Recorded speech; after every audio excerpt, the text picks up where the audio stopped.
Muito bem, amados e amadas, estamos aqui de novo.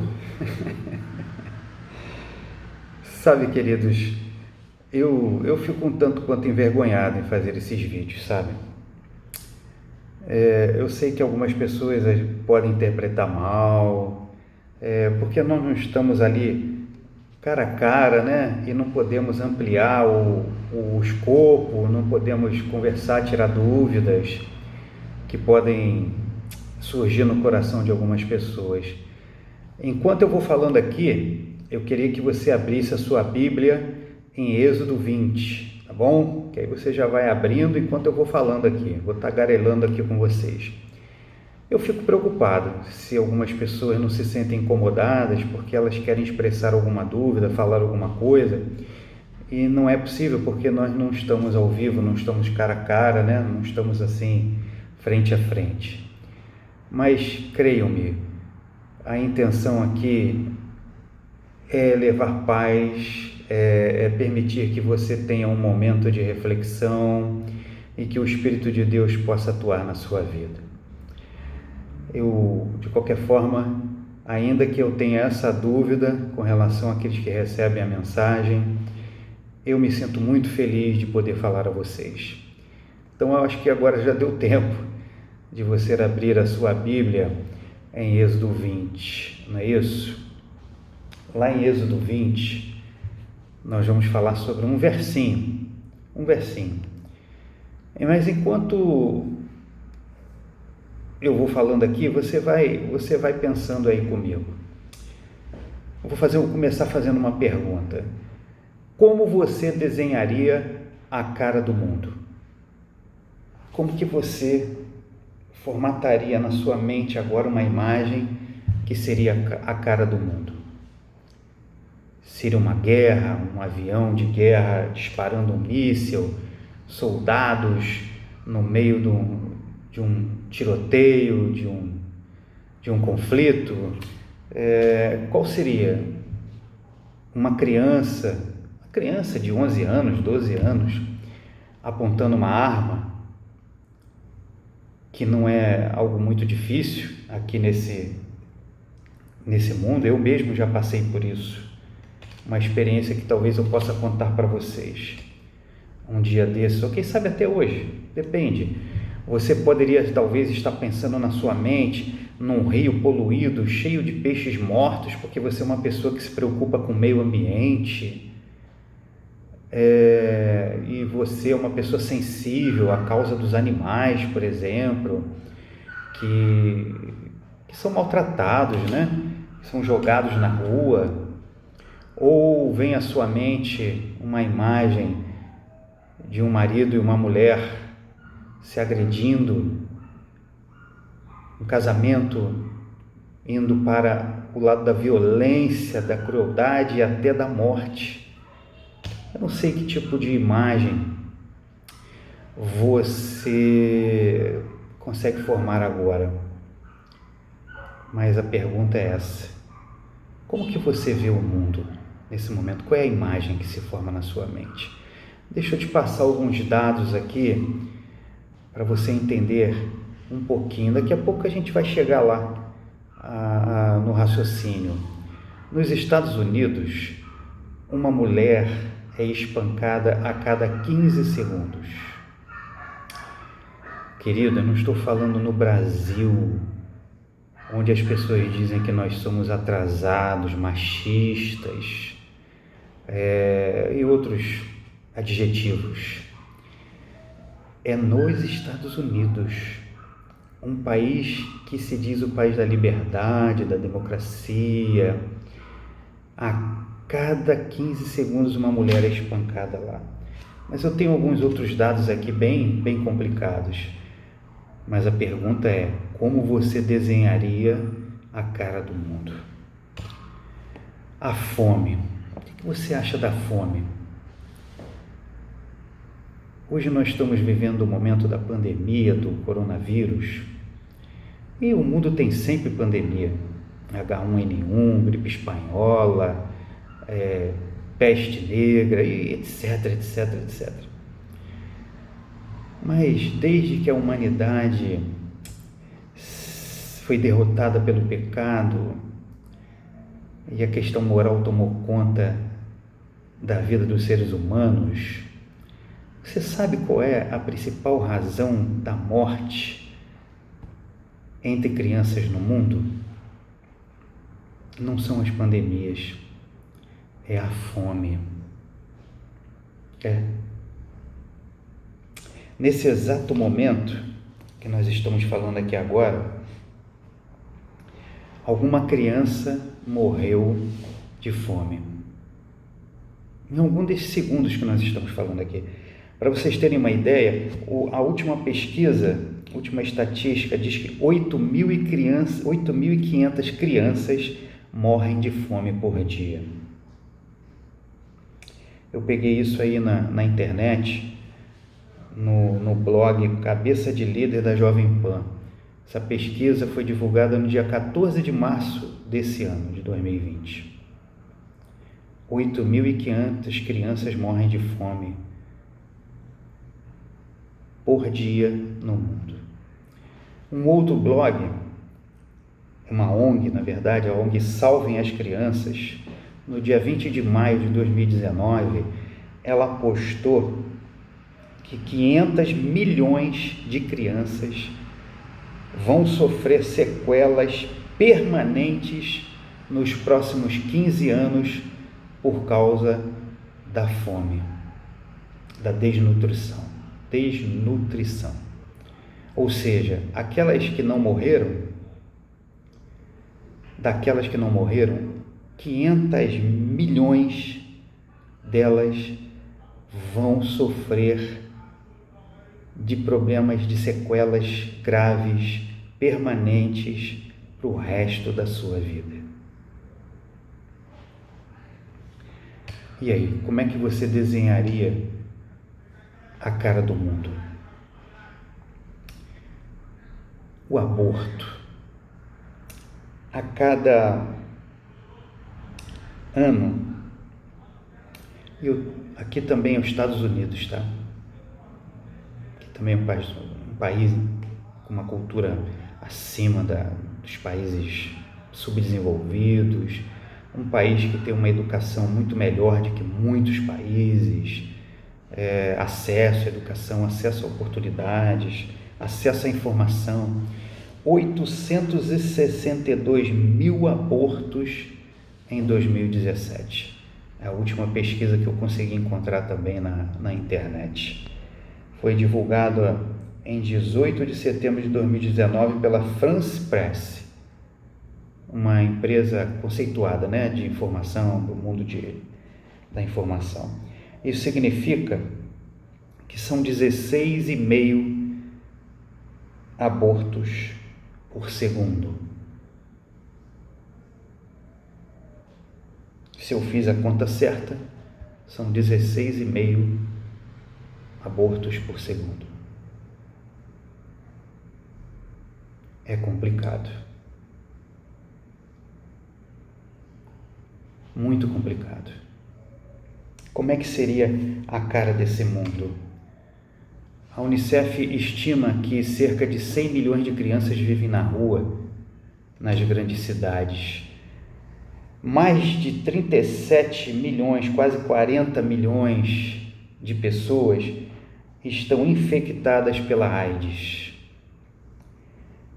Isso significa que 770 mil morrem por ano na pesquisa até o fim de 2018. Como você desenharia a cara do mundo?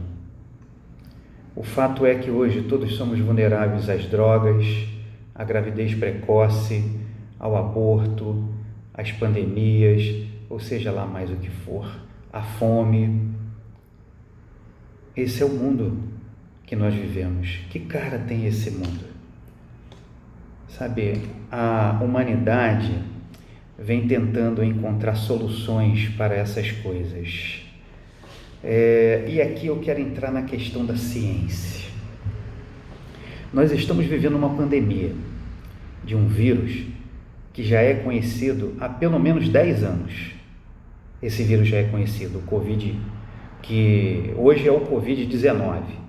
A cada ano, a cada surto, eles vão dando um outro número para ele. Estamos no 19. Então eles já conhecem outros anteriores, da mesma cepa, do mesmo tipo de vírus. Até hoje eles não conseguiram encontrar uma vacina ou não se preocuparam com isso. Agora estão numa correria desenfreada. E sabe o que a gente mais escuta na televisão? Confiem na ciência. Confiem na ciência. Espera aí, eu escuto nos jornais, na mídia, na internet, etc, etc, assim, ó, um cientista diz, façam assim, assim, usem isso ou aquilo. O outro cientista vai e diz assim, não façam isso que ele está falando, façam isso, e não usem isso que ele está falando, usem isso. Qual deles tem razão? Que ciência é essa, querido? Sabe, no século XIX, o século XIX foi um período de otimismo, foi o auge do racionalismo, né? Aquela ideia de que aquilo que eu não consigo encontrar pela razão não existe, não vale a pena, tem que ser descartado. Por quê? Porque a ciência cresceu absurdamente nessa época, houve um boom da ciência, ela se multiplicou tremendamente, a tecnologia começou a oferecer maravilhas, as máquinas começaram a fazer coisas impressionantes. Aquilo que uma pessoa demorava horas para fazer, uma máquina agora de fiar, de tecer, de costurar, fazia rapidamente. A agricultura foi transformada tremendamente pelas máquinas, pela tecnologia. Aquilo que era feito braçalmente e levava muito tempo e tinha pouca produção, agora é uma produção gigantesca por causa das máquinas. Se consegue produzir alimentos em massa, em grandes quantidades absurdas. As pessoas agora viajavam rapidamente por terra e mar. Cavalo estava fora de moda, agora tinha os automóveis. Aviões começaram a ser produzidos. Inclusive, aqueles que iam atravessar o oceano e acabar com as distâncias. A invenção, queridos, nós estamos na época do smartphone, das redes sociais, mas naquela época o telégrafo foi o máximo. Ele agora levava notícias de um lugar a outro no mesmo dia e as pessoas ficavam maravilhadas porque a notícia agora se espalhava com muita rapidez. Era fácil acreditar que os problemas da sociedade desapareceriam em pouco tempo. Era fácil, mas o otimismo teve fim com a Primeira Guerra Mundial. Toda aquela ciência, tudo aquilo que o homem podia produzir em larga escala, toda aquela inteligência agora foi direcionado para a destruição em massa, a guerra. Vocês sabiam que Santos Dumont, tido como o inventor do aeroplano, né? Apesar da discussão com aqueles irmãos Wright, se não me engano, lá dos Estados Unidos, eles, americanos, dizem que foram eles, nós brasileiros e franceses, que foi lá na França, em Paris, que Santos Dumont fez o 14 bis voar, né? Mesmo que por pouco tempo, e ali foi a razão dessa indústria ser alavancada, né? No mundo todo, foi o princípio que foi elaborado ali. Santos Dumont, quando viu o resultado daquilo que ele imaginou para a humanidade ser transformado na Primeira Guerra em tragédia, em genocídio, em assassinato em massa de seres humanos contra seres humanos, ele entrou em grave depressão e dizem que ele se suicidou. Ele era um cientista. Esse é o mundo. Essa é a cara do mundo. E hoje parece diferente? Poxa, é pior ainda. A tecnologia causa mais mortes do que causava antigamente, e com mais precisão, com mais detalhamento. É uma coisa impressionante. O problema é que tentamos fazer com que a ciência cumpra uma tarefa que não lhe foi designada. As calamidades não são um problema científico ou tecnológico, são um problema moral. Lá na China, onde essa pandemia agora se alastrou para o mundo, dizem que foi por causa de alimentos horrorosos que eles comiam. Outros dizem, como os Estados Unidos acusa, que foi criado em laboratório. Sabe o que é isso? Isso é um problema moral. É a falta de amor ao próximo, é a falta de respeito, de pensar no que aquilo pode provocar a vida das outras pessoas. Eu como o que eu quiser, não importa se vai dar problema na vida das outras pessoas. Eu crio no laboratório se eu quiser, não importa se vai dar problema na vida das outras pessoas. A ganância, todas essas coisas que vão tomando o ser humano, é um problema moral. A fome não existe por causa de escassez de alimento no mundo, mas por causa de uma terrível desigualdade na sua distribuição. É por isso que existe fome. A opressão e a negligência dos que nada têm por parte dos que têm demais. É um problema moral. Sabe, violência doméstica, aborto, vícios, doenças, se esses problemas fossem científicos ou tecnológicos, já teriam sido resolvidos há muito tempo, porque não falta ciência, capacidade para desenvolver as coisas. Por quanto tempo mais continuaremos insistindo em procurar soluções onde elas não existem? A solução, queridos, está onde eu mandei vocês abrirem sua Bíblia, em Êxodo 20. Êxodo 20, no verso 3. Vamos ler esse texto, por favor. Êxodo 20.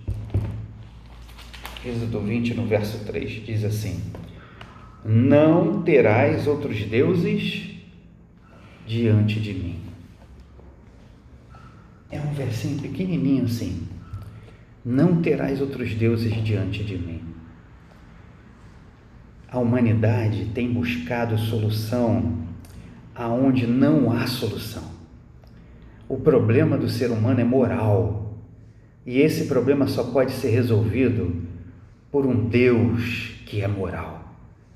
Por um Deus que não tem amor, Ele é amor.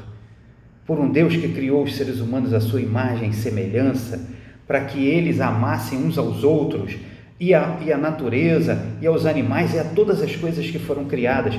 Mas o pecado destruiu isso no ser humano, e hoje é impossível essa solução através do ser humano, mas as pessoas continuam buscando a solução nos seres humanos. Como exemplo, eu posso te dizer que uma menina, uma jovem, que se apaixona assim, irremediavelmente, vai dizer ao seu pai que ama aquela pessoa, que ela é tudo na vida dela, que não pode viver sem ela, que o adora. E o pai, com toda a sua experiência, com todo o seu conhecimento, diz àquela filha que aquele rapaz vai fazer mal a ela, vai destruir a vidinha dela, mas ela só sabe repetir: eu amo, eu adoro. Sabe, queridos, isso só vai ficar claro para aquela jovenzinha quando já for tarde demais. Aquelas palavras daquele pai não fazem sentido para ela, porque tudo que ela quer é aquela pessoa, e ela não abre mão disso, do seu eu. É ela e é ela. E aí, aquele rapaz já havia dado sinais, e aquele pai já havia percebido. Aquele rapaz não ia fazê-la feliz, não ia fazer com que ela se sentisse amada. Aquele rapaz, no futuro, foi crescendo cada vez mais o nível de maldade e chega ao ponto de agredi-la, de ter outras mulheres e outras coisas mais. A dor é terrível num caso como esse. Aquela jovem sofreu muito porque ela não ouviu o seu pai. Sabe, o poder do amor usado para o mal pode nos ferir e causar um estrago terrível. O amor rompe a nossa proteção e nos deixa vulneráveis. Essa jovem entrou nesse caminho ela sofreu muito nas mãos desse homem que ela adorava. É por isso que Deus nos deu o primeiro mandamento. Esse primeiro mandamento é uma advertência motivada por uma preocupação profunda de Deus para com você. A sua mensagem é: preste bem atenção o que quer dizer esse mandamento para você. O mandamento lá de Êxodo 20, verso 3. Não terás outros deuses diante de mim. O que significa isso aí? Vamos abrir um pouquinho a mente para entender um pouquinho isso. Não entregue sua lealdade e devoção a deuses que na realidade não são deuses. Não conceda um lugar supremo na sua vida a algo ou alguém que no fim só irá desapontá-lo e machucá-lo. Será que você entende que isso é uma carta de amor? Isto aqui é uma carta de amor de um pai que não quer ver você sofrer. Algumas pessoas, quando leem essas coisas, pensam assim: como é que pode me dizer o que eu devo ou não devo fazer? Querida, lembre-se que você um dia foi um bebezinho. E se você não tivesse um pai, uma mãe, dizendo a você o que você deveria ou não deveria fazer, você já teria sido destruído, consumido, ou, de uma outra forma, dizendo bem claro, teria morrido. A instrução deles é que salvava você. Eu gosto de usar o exemplo do fogão. A criança, muito curiosa, ela vê aquele brilho azul, aquela coisa brilhante, acesa, ela fica encantada e ela quer ir lá mexer, ela quer botar a mãozinha. Você, pai e mãe, sabe que aquilo ali vai queimar, e quando queima não retorna mais, não volta mais, aquilo é uma cicatriz para sempre. Querida, a criança escuta você falando: não coloque a mão aí, não coloque a mão aí, não coloque a mão aí, muitas vezes, mas um dia ela vai na direção do fogo e ela já está quase pegando a mãozinha, e aí você grita: mamãe, papai, não põe a mão aí. Aquela criança toma um choque, toma um susto, mas aquilo foi para salvar a vida dela. Sabe, era um mandamento que você deu àquela criança: não ponha a mão no fogo. Mas ela quis ir lá botar a mão. E se você não grita por amor, se você não coloca um mandamento por amor, aquele seu filho teria queimado a mão gravemente. E outras coisas mais pelas quais você salvou a vida dele, conforme você foi dando mandamentos a ele. Por que é tão difícil, então, entender que Deus lhe dá essa carta de amor, a sua palavra, os seus mandamentos, com esse objetivo aqui, ó? Eu vou ler novamente qual é o objetivo do primeiro mandamento de Êxodo 20, verso 3. Primeiro mandamento dos 10 mandamentos: não entregue sua lealdade e devoção a deuses que na realidade não são deuses. Não conceda um lugar supremo na sua vida a algo ou alguém que no fim só irá desapontá-lo e machucá-lo. Querido, cuidado. A ciência já se mostrou incapaz de resolver os problemas desse mundo. Os seres humanos já se mostraram incapazes de resolver os problemas desse mundo. Nenhum deles pode resolver o problema desse mundo. Só existe solução em Deus. Há deuses como o dinheiro, o sexo, o poder, que continuam ocupando lugar no coração de milhões de pessoas, e elas continuam sendo enganadas por esses deuses, por pessoas, por essas coisas, e elas continuam sofrendo e sendo infelizes. Assim como os deuses de antigamente, de pedra, de barro, de ferro, enganavam as pessoas porque eles não poderiam nada, Esses deuses de hoje também devoram os seus adoradores, os fazem sofrer tremendamente. Como eu já falei anteriormente, o Deus do sexo, por exemplo, eu quero sexo à torta e à direita, eu quero fazer o que eu quiser da minha vida. E aí vem a AIDS, vem as demais doenças sexualmente transmissíveis, vem a destruição da sua vida, da sua família, a separação de lares, tudo isso porque adoram a deuses que não são deuses. Querido, não entregue a sua devoção a esses deuses que não são deuses, porque no final eles apenas desapontam. A verdadeira moralidade nasce de um coração renovado pela graça. Olha esse verso de Romanos 12, verso 2. Romanos 12, verso 2. Transformai-vos pela renovação da vossa mente, para que experimenteis qual seja a boa, agradável e perfeita vontade de Deus. Experimentar a vontade de Deus significa torná-lo parte de nossa vida. Deixe Deus renovar essa sua mente. Um outro verso, nós já estamos no finzinho. Salmo 51, verso 10. Salmo 51, verso 10.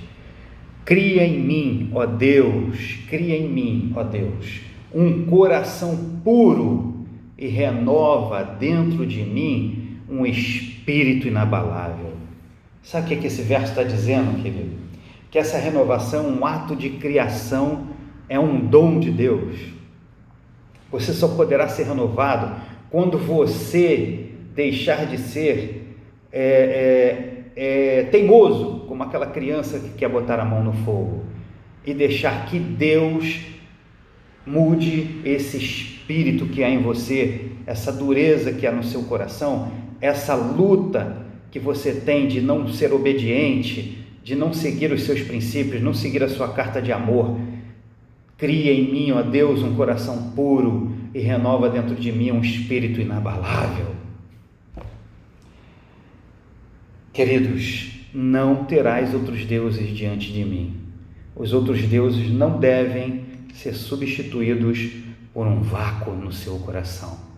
Desde já se pergunte como aquele vídeo, aquele jogo, aquela amizade, aquele emprego, aquela propriedade vai afetar o meu relacionamento com Deus, aquele relacionamento com alguém, a crença em coisas que não resolvem como a ciência. Quando começar a viver dessa maneira, pensando que Deus deve estar em primeiro lugar, para Ele poder mudar essa moralidade em você e em outras pessoas, quando a ordem e a moralidade tomarem conta da nossa vida, através da presença de Deus, a paz substituirá a angústia, e a esperança afastará a depressão e o desespero. É por isso que esse é o primeiro mandamento.